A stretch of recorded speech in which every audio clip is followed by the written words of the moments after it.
Welcome to the D-Shift podcast, where we provide inspiration, motivation, and education to help you transition from the challenges of divorce to discover the freedom and ability to live life on your own terms. Are you ready? Let's get this shift started.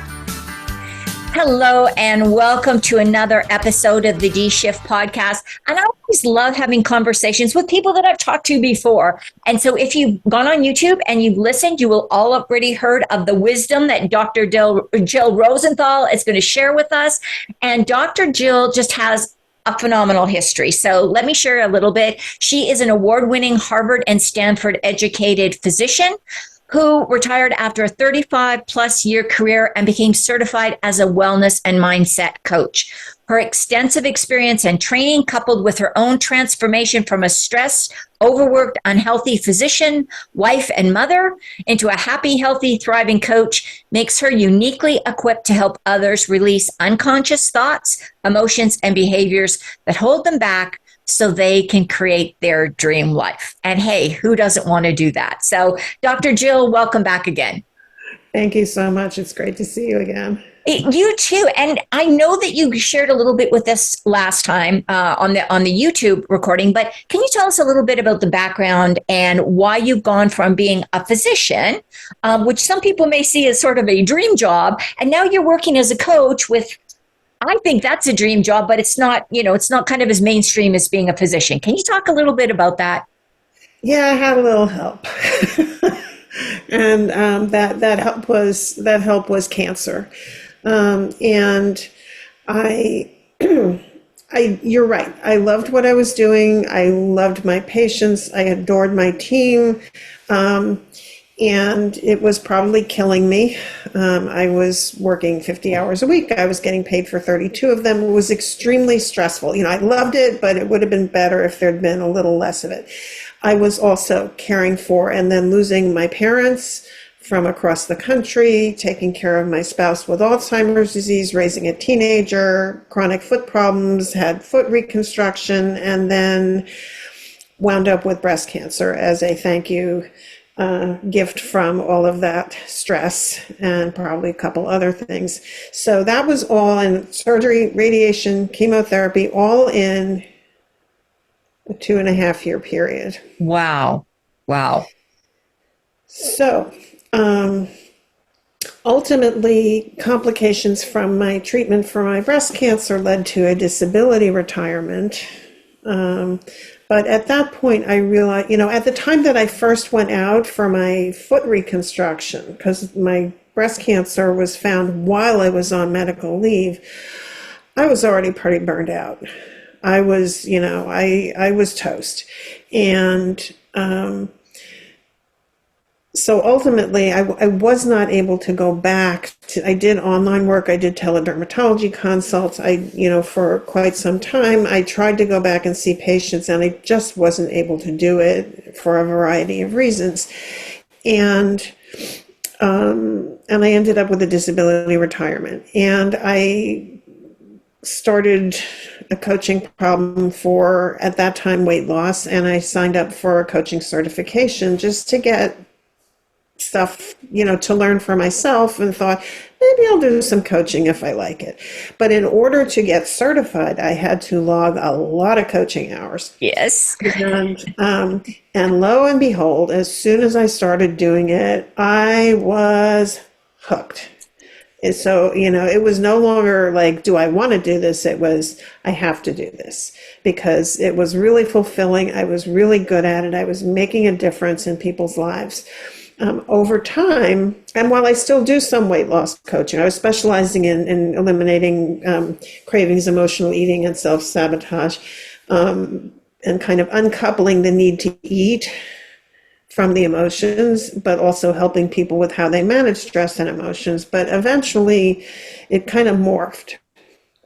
And more what I was doing that really lit me up was helping my clients deal with all of the things in their lives, the stress, the overwhelm, burnout. And, that's what a lot of them were coming to me for. And I did not, basically I became a coach because I didn't want what happened to me to happen to anybody else. And if it already had, because a lot of my clients, a lot of them are actually other women physicians who have had cancer, but helping them deal with that because they are still struggling with that. They're struggling at work. They're struggling with managing work. They're struggling with relationships. They're struggling, and it's needless. And there's something. Oh, I'm sorry. I didn't mean to cut you off. So it's the same kind of thing. And some of them, their relationships are really, some of them, a significant number of them actually are feeling trapped in relationships that they should be getting out of. Right. And their medical problems have only made it more so because they're feeling the financial pressure to stay. Right. We all experience stressful circumstances, and how we deal with them varies. But people who are kind of either in an unhappy marriage or on the way to exiting, they're stuck there, or they're leaving it, or they've left it, but they haven't left it. Right. Like they're still carrying the suitcases. Right. That they packed. They're under a lot of stress, and they deserve better. I just read an interesting study, and I honestly can't remember where it was. It was in a journal. I know that. It was like the journal of something. Who knows? There's like a gazillion journals. Hopefully not the Journal of Irreproducible Results. I can't remember what. Anyhow, basically what they were doing was they were looking at things like stress levels. They used the Holmes-Rahe stress inventory, that predicts if you have so many of these, you're like this percentage to have a serious health issue and all that kind of stuff. And I think like physicians were one of the top ones, law enforcement officers, nurses obviously were in there, and it seemed like when I was looking at it and the research that I'm reading about the correlation between heart disease and stress, especially in women and things like that, and cancer, breast cancer in particular, that the really high achieving people, and I think anybody that's a doctor is a high achieving person, and very driven. It's like, what you should do and what you tell your patients to do, but then you do the exact opposite personally. Do you find that that's true with a lot of your clients that you work with? I think it happens in part because of overwhelm and overwork and under time. If you're in a big hurry, there might be shortcuts with what you're eating. There are, I have clients who are staying up very late at night to finish notes online. And so some of it is just, too much stuff and not enough time in which to do it. Right. And then you take on top of that, they're feeling abused by, and this is not just true of physicians. Sure. I mean, physicians face some unique stresses for sure, but, people in general are feeling at work, they're just feeling put out. Yeah. And I think, and with the pandemic, people's fuses are short. And so we're all just sort of exposed to a lot of stuff that makes us feel really stressed. Yeah. The thing is, and that certainly doesn't help marriages either. Right. But if you get to decide how you want to handle that. Now, it's not a matter of saying, I'm not going to let this bother me. That doesn't work. You can't just push away the feelings. You have to just feel them to completion and process them and then let them go. There's all sorts of things you can do to regulate your nervous system. But we all have stresses, and and the divorce rate, obviously there are an awful lot of people in marriages who are feeling really stressed, and they deserve better. Yeah. Everybody deserves to be happy. And whether you create that within the relationship and fix it, or whether you decide it's not fixable and you leave, you still need to make yourself whole, Right. or Right. within or outside the relationship. And there's so much of a sense, and this is common, this is divorce, this is everything that I deal with, whether it's work, or relationships. People feel wronged. Yeah. They feel like somebody did me wrong, whether it's their spouse or their parents or their siblings or somebody they work with or their employer. There's just this sense of injury. Mm-hmm. And like in a marriage, the fact that, yes, there are a few really terrible people on this planet. Okay. I will grant that. There also are a lot of people who get labeled that way who honestly are just trying to do the best they can. Right. Most people are doing the best they can with the circumstance, in the circumstances with the resources available to them. And so that's a thing that if you look at your partner, whether you're breaking up or staying together, like if you just sort of stop and think, this person is probably, for the most part, or at least they didn't start out, they're not trying to hurt you necessarily. Right. They're just treading water, trying to keep themselves alive.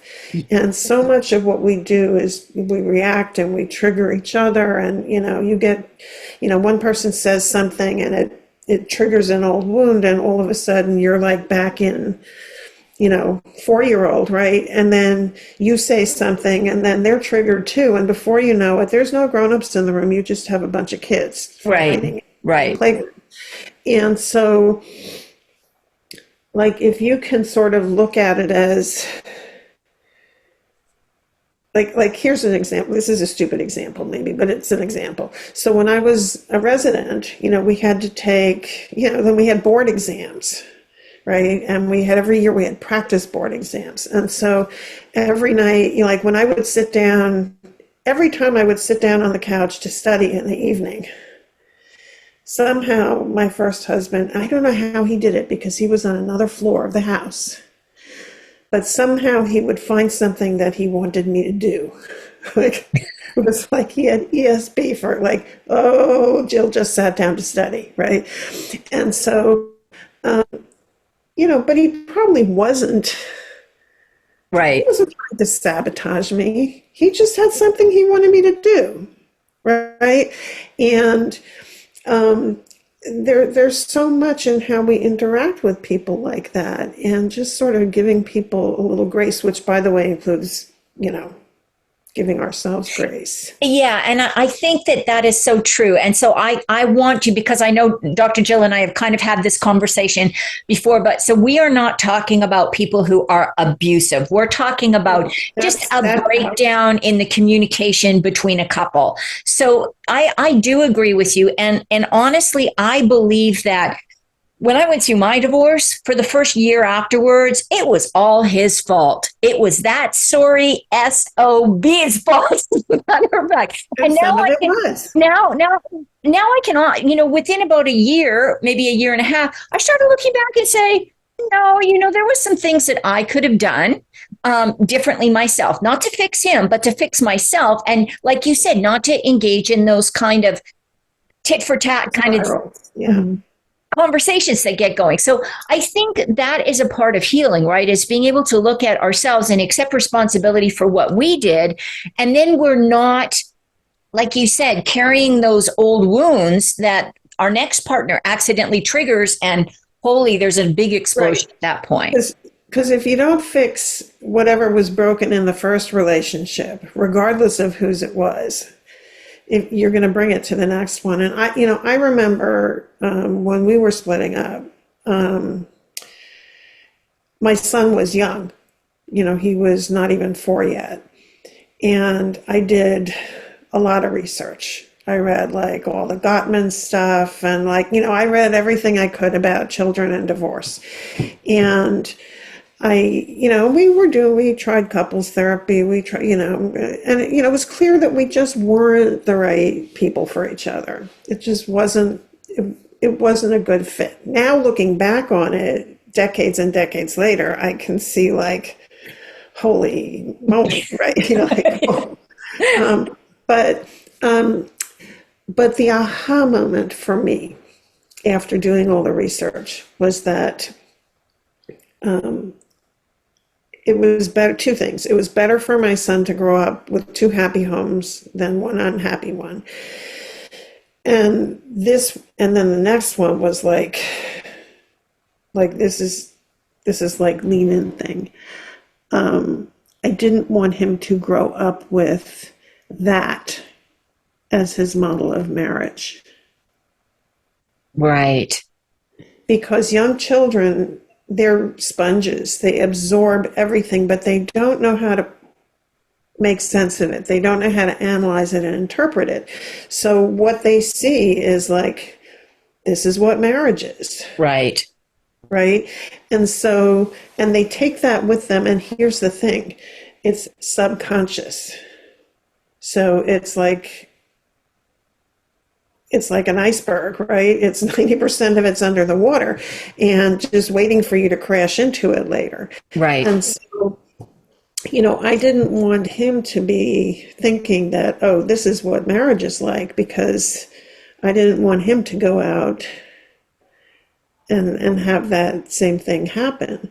And that for me, that was like the moment when I realized that I had to do this, not just for me, but also for my ex, but especially for my son. Right. And, and then I think figuring out, I think your second, if you decide to get married again, like, and you take all of the wisdom, if you're able to take the wisdom from your starter marriage. Yes.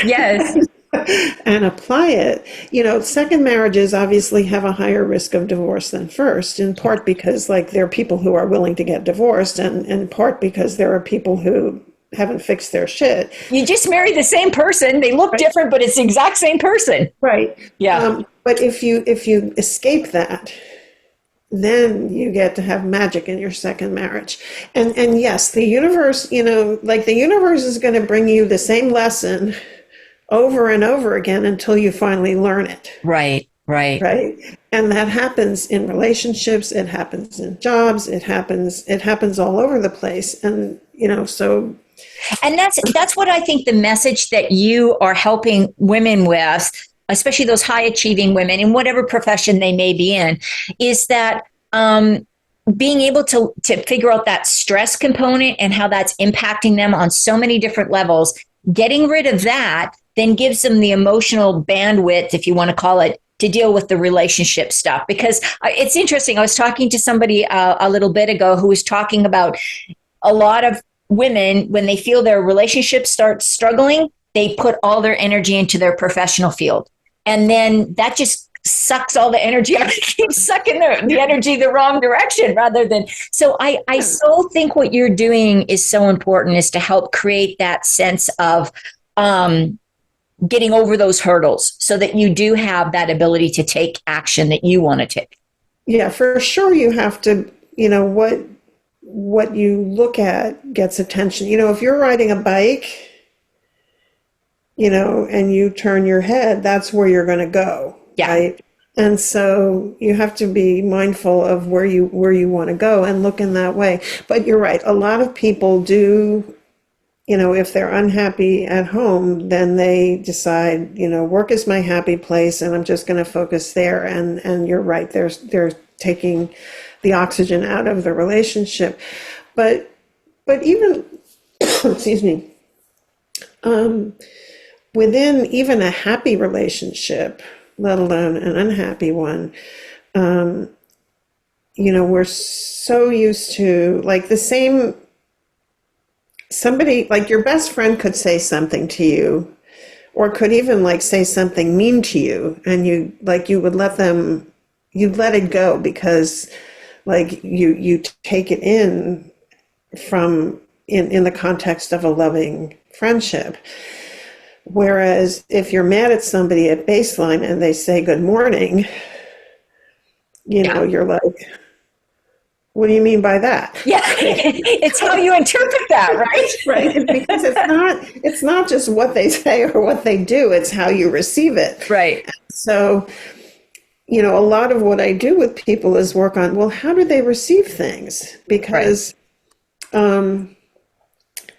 if they, like I have one person I worked with who, she hired me to help her with extreme work stress, and she was like worried about leaving or losing her job. But, at some point we were talking about like what else, once we got that better, what else bugs you? And she had something about, I think, the issue of correcting one another. And, if her husband said something and she took it as sort of like criticism. Right.